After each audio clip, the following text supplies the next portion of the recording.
Bismillah ar-Rahman ar-Rahim. Lorsqu'on fait un voyage d'une distance particulière, selon la jurisprudence islamique, il faut raccourcir la prière de midi, de l'après-midi et celle de Isha. Mais certains musulmans pensent qu'on peut raccourcir la prière et il n'y a pas d'obligation. Et pour justifier leurs avis, ils utilisent le verset 101 de la sourate An-Nisa, la sourate des femmes. وَإِذَا ضَرَبْتُمْ فِي الْأَرْضِ فَلَيْسَ عَلَيْكُمْ جُنَاحٌ أَن تَقْصُرُوا مِنَ الصَّلَاةِ.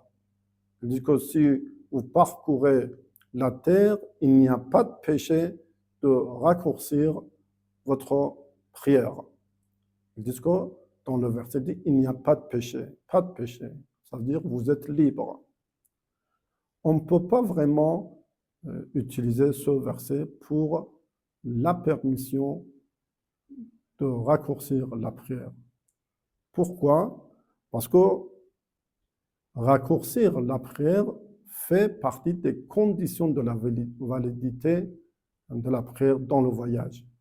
Par exemple, je peux vous présenter un autre verset qui parle de un point pareil, alors que ce n'est pas une permission. Par exemple, le verset 158 de la sourate Baqara, il dit « Inna safa wal marwa min sha'airillah » Les deux monts, Safa et Marwa, sont deux lieux sacrés de Dieu. Il y a des pratiques pour ces deux monts.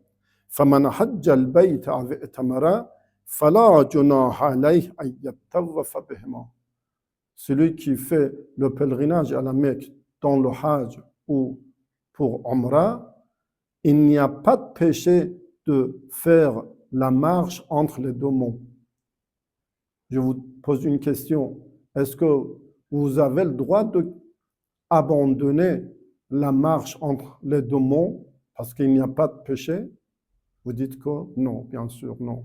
Donc, c'est la même chose, pareil pour la prière.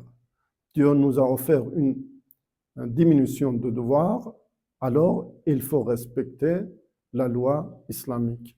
Assalamu alaikum wa rahmatullah.